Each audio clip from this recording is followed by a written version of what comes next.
Hello दोस्तों, स्वागत है आपका कॉमिक्स टाइम्स में। और आज हम शुरू कर रहे हैं एक और कॉमिक्स मौत का टिकट। इसका ये पहला पेज आप देख सकते हैं। कॉमिक्स अच्छी है दोस्तों, पुरानी है। चलिए शुरू करते हैं। शाम के 5 बजे थे। धीरज शर्मा अपने लॉन में पानी दे रहा था, तभी हेलो धीरू, डैडी। धीरू के डैडी का नाम प्रताप शर्मा था। और डैडी, आप मेरी मोपेड ले आए। यस माई सन, तुमने अपने स्कूल में टॉप किया, तुम्हें उपहार मिलना मिलना ही चाहिए। आप कितने अच्छे हैं, मेरा कितना ख्याल रखते हैं। तू भी तो बहुत अच्छा है। अपनी मम्मी के गुजरने के बाद से ही तू ही तो मेरी देखभाल करता है। अगले पल दोनों को वह घड़ी याद आ गई जब मिसेज प्रताप का देहांत हो गया था। मम्मी प्लीज हमें छोड़कर मत जाइए, अब मैं नहीं रुक सकती। बेटे, भगवान के यहाँ से मेरा बुलावा आ गया है। तुम दोनों बाप बेटे मुझे एक वचन दो। कैसा वचन मम्मी? बोलो आशा। मुझे वचन दो कि तुम दोनों हमेशा एक दूसरे का ख्याल रखोगे, हमेशा एक दूसरे के साथ रहोगे। मैं वचन देता हूँ मम्मी। वचन लेने के बाद मिसेज प्रताप शर्मा ने प्राण त्याग दिए थे। मम्मी, आशा, सुबुक सुबुक। तभी तभी से दोनों पिता पुत्र इस बंगले में अकेले रहते थे। चलो अब जरा कुछ नाश्ता वगैरह हो जाए। चलिए नाश्ते की टेबल पर। धीरू बेटे, कल सुबह मुझे सूरजपुर जाना है। रात तक लौट आऊँगा। ठीक है डैडी। अरे हाँ बेटे, आज डाक का एक नया टिकट जारी हुआ है। तुम तुम मुझे एक लिफाफे पर पता लिख कर दे दो। मैं उस पर टिकट लगाकर सूरजपुर से पोस्ट कर दूंगा। वह टिकट तुम्हारी कलेक्शन के काम आएगा। Thank you daddy. Dhiru Sharma को टिकट जमा करने का बड़ा शौक था। अगले दिन मिस्टर शर्मा सूरजपुर में थे। शायद मेरा पीछा किया जा रहा है। अपने संदेह की पुष्टि करने के लिए वो एक ऑटो रिक्शा में सवार हो गए। ओह, वे दोनों भी ऑटो रिक्शा रोक रहे हैं।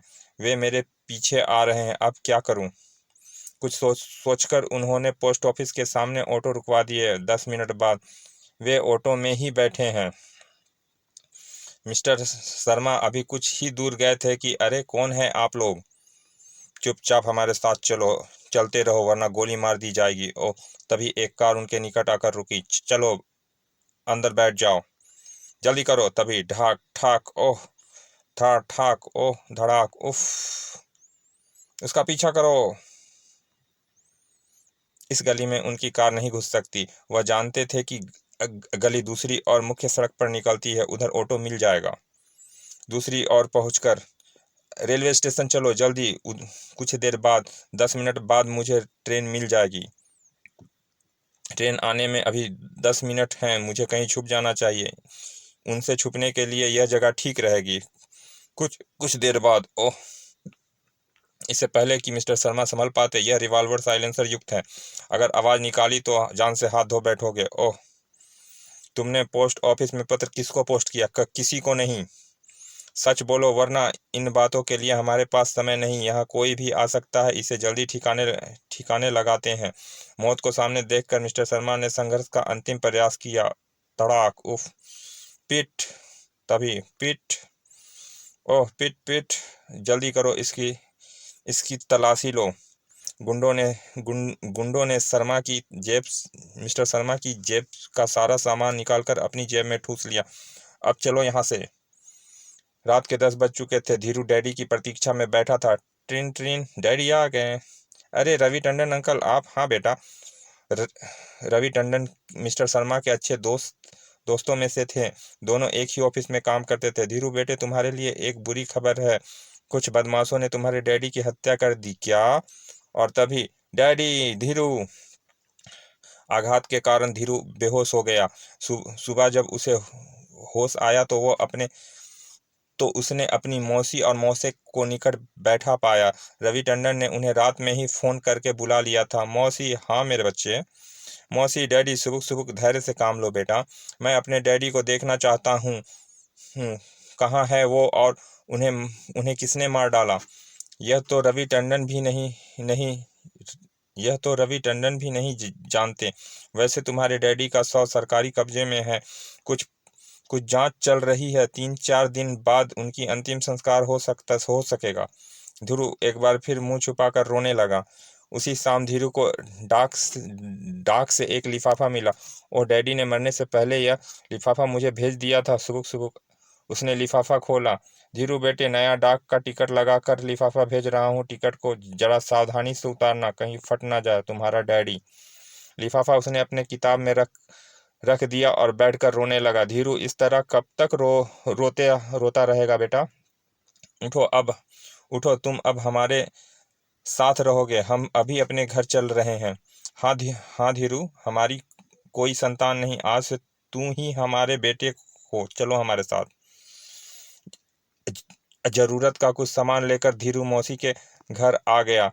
इसके लिए कुछ खाने का प्रबंध करो। मुझे भूख नहीं मौसी जी, मैं सोना चाहता हूँ। वह कमरे में आकर लेट गया, लेकिन कुछ देर बाद कुछ याद करके अचानक चौंक उठा। ओह, मैं अपने घर का पिछला दरवाज़ा खुला ही छोड़ आया हूँ। फिर वो मौसी को कुछ बताए बिना उठकर बाहर निकल आया। दरवाज़ा खुला रहेगा तो घर में चोर घुस सकते हैं। जैसे ही वो अपने घर के निकट पहुंचा, अरे उस गाड़ी में कौन आया था?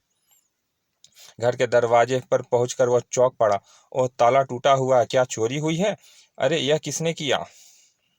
उसने जल्दी से सारा सामान चेक किया। ट्रिन ट्रिन, कमाल है, कोई चीज कम नहीं हुई है। फिर यह सामान किसने उलट पुलट डाला? फोन रवि का था। कैसे हो धीरू बेटे? मैं तो ठीक हूँ अंकल, लेकिन पूरे घर को किसी ने उल्टा पलट डाला है। शायद कोई चोर था। रवि टंडन उसकी बात सुनकर चौंका था। धीरू, तुम कल सुबह मेरे घर आओ, मैं तुम्हें कुछ बताना चाहता हूँ। ओके अंकल, मैं आ जाऊँगा। फिर धीरज घर को अच्छी तरह लॉक करके वापस मौसी के घर चला गया। अगली सुबह रवि अंकल का घर शास्त्री नगर में है, जो यहाँ से 20 किलोमीटर दूर है। रवि टंडन का छोटा सा बंगला एकांत में बना हुआ था। रवि अंकल मेरा प्रतीक्षा कर रहे होंगे। उसने 2-3 बार दरवाजे की घंटी बजाई। ट्रिन ट्रिन। लगता है कि अंकल दरवाजा क्यों नहीं खोल रहे हैं? ओह, यह तो खुला हुआ है। रवि अंकल। अंकल यहाँ भी नहीं है। तभी यह कैसी आवाज़? खट खट खट खट। ओह, जैसे जैसे ही उसने अलमारी खोली, आई धड़ाक। अंकल, क्या हुआ आपको? धीरू, मेरी बात ध्यान से सुनो सुनो। तुम्हारे डैडी और मैं सीक्रेट सर्विस के लिए काम करते थे। हम दोनों को देश के दुश्मनों ने मारा है। तुम्हारे डैडी दुश्मनों के एक महत्वपूर्ण राज्य से परिचित हो गए थे। क्या उन्होंने तुम्हारे पास कोई विशेष चीज रखवाई थी?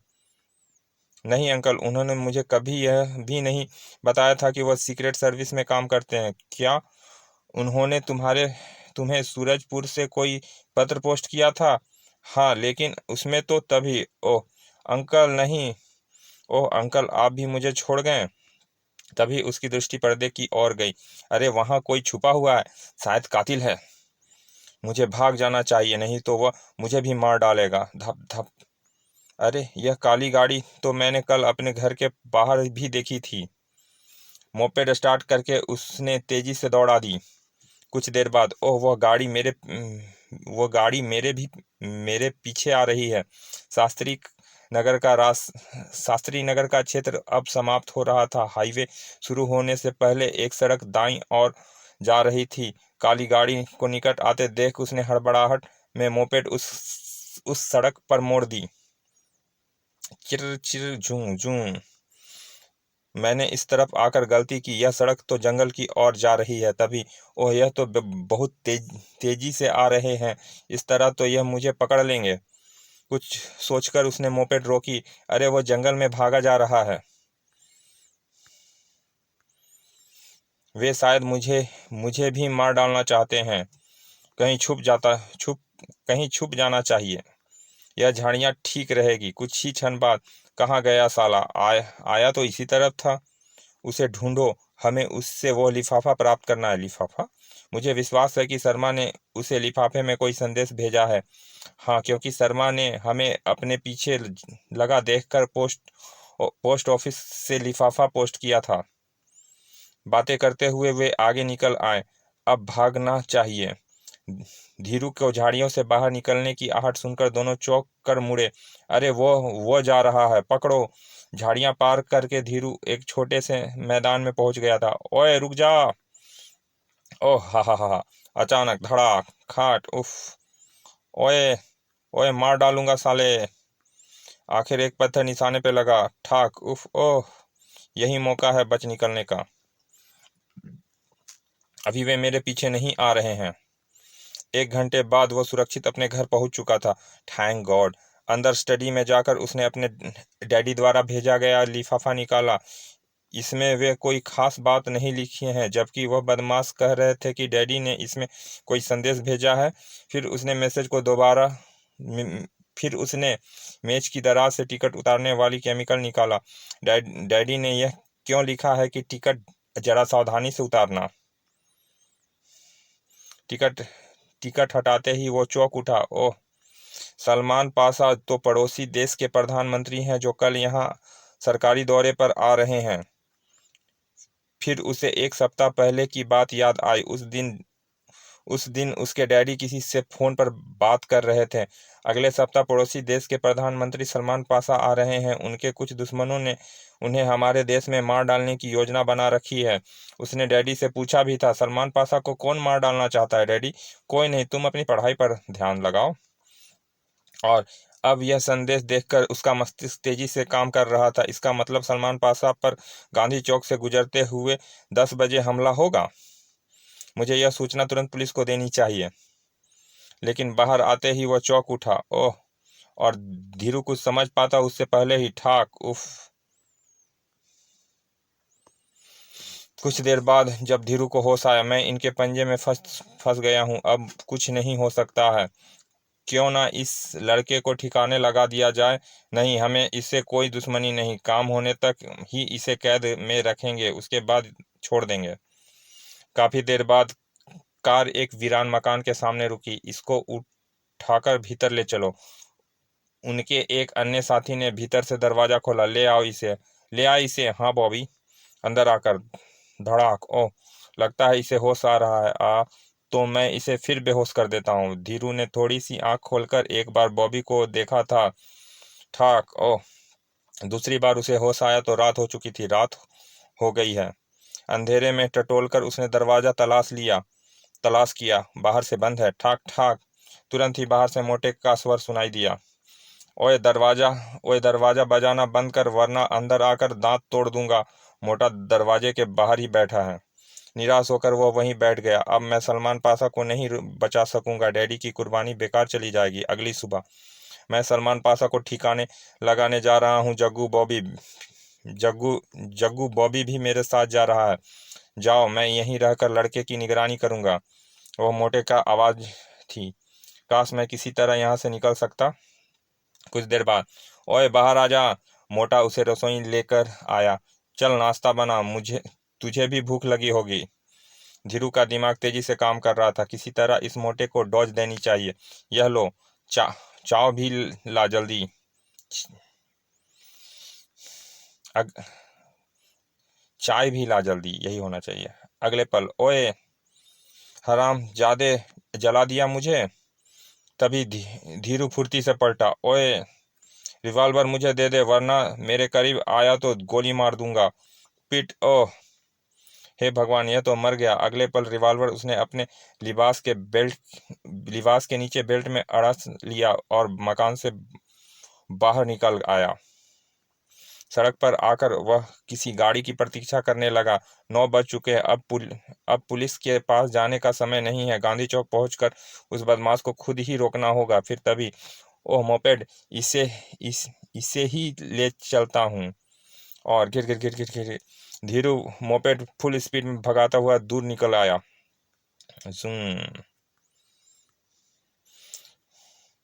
पौने 10 बजे वह गांधी चौक पहुंच गया। चौक पर सलमान पाशा को देखने के लिए भीड़ एकत्रित थी। वह भी भीड़ में शामिल हो गया। अब मुझे उस बदमाश को ढूंढना है। भीड़ में इधर उधर भागकर वह मूंछ वाले बदमाश की तलाश कर रहा था। जरा रास्ता दो। अचानक, ओह, यह तो बॉबी है, उन बदमाशों का साथी। मगर यह मूंछ वाला बदमाश कहाँ है? तभी बॉबी ने पलटकर एक इमारत की ओर देखा। धीरू की नजरों ने उसका पीछा किया और इमारत की तीसरी मंजिल की एक खिड़की का पट खुला माय गॉड, क्या मूंछ वाला उस इमारत में है? जरूर यही बात है। वह इमारत की खिड़की से सलमान पाशा को गोली मारेगा, क्योंकि सड़क पर भीड़ में खड़े होकर यह काम करना संभव नहीं है। और वह भीड़ को चीरता हुआ इमारत की ओर बढ़ा।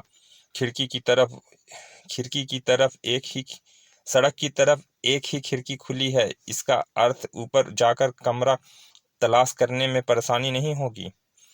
और वह इमारत में प्रविष्ट हो गया। तीसरी मंजिल पर। यही वह फ्लैट हो सकता है। दरवाजा लॉकेड है। उसने धीरे से दरवाजा धकेला था। अब खतरा मोल लेना होगा, उसके बाद जो भी होगा देखा जाएगा। और ढाई, अगले ही पल तड़ाक, तुम। धीरू ने बिना कुछ सोचे समझे रिवॉल्वर की नाल उसकी ओर करके फायरिंग कर दी। धाए। वह लगातार फायर करता ही जा रहा था। गोलियों की धमाके की आवाज इमारत के बाहर तक सुनाई गई थी। धाए धाए धाए। पुलिस वाले जब उस फ्लैट में पहुंचे तो, क्या हो रहा है? रिवॉल्वर फेंक दो लड़के। इंस्पेक्टर साहब, यह बदमाश सलमान पाशा की हत्या करना चाहता था। इसने मेरे डैडी की भी हत्या की है और मुझे कैद कर रखा था, इसीलिए मैंने। फिर उसने एक सांस में इंस्पेक्टर को सब कुछ बता दिया। वह बदमाश मरा नहीं था, सिर्फ घायल हुआ था। पुलिस वाले तुरंत उसे अस्पताल ले गए और धीरू को पुलिस के बड़े अधिकारियों के पास ले जाया गया, जहां उसने अपनी कहानी सुनाई। फिर शाम के सभी अखबारों में धीरू का चित्र छपा और उसकी सूझबूझ तथा बहादुरी की प्रशंसा की गई। सीक्रेट सर्विस के एक होनहार जासूस के बेटे ने मेहमान प्रधानमंत्री की जान बचाई। धीरज शर्मा की बहादुरी से प्रसन्न होकर राष्ट्रपति ने उनसे गोल्ड मेडल देने की घोषणा की है। लेकिन इस खुशी के अवसर पर धीरू की आंखों में आंसू थे। डैडी, मैंने आपकी मौत का बदला ले लिया है। मुझे बहुत बड़ा सम्मान भी मिला है, लेकिन आपकी कमी कौन पूरी करेगा? मैं आपके बिना कैसे जीवित रहूंगा? सुबुक सुबुक। बहादुर बच्चे रोया नहीं करते धीरू। तुमने जो काम किया है उस पर तो पूरा देश गर्व कर रहा है। अब तुम अकेला कहाँ है? हम तेरे साथ हैं और तू इस पूरे देश का बेटा है। हाँ धीरू, तुझे बेटा कहने में तो हर देशवासी गर्व करेगा। मौसी, मेरा बहादुर बेटा। चलिए दोस्तों, यह कॉमिक्स यहाँ समाप्त होती है। बहुत दिन बाद मैंने यह कॉमिक्स अपलोड की है। थोड़ी सी समस्या है दोस्तों, जल्दी ही वो समस्या दूर हो जाएगी तो मैं पर डे नई कॉमिक्स अपलोड करता रहूँगा। तब तक के लिए क्षमा विदा। और अभी तक अगर हमारे चैनल को आपने अभी तक सब्सक्राइब नहीं किया तो प्लीज़ सब्सक्राइब करें, ताकि आप सब्सक्राइब करेंगे तो हमें प्रोत्साहन मिलेगी, ताकि मैं या हमारी टीम अपलोड कर सके कॉमिक्स। चलिए मिलते हैं अगले भाग में। धन्यवाद।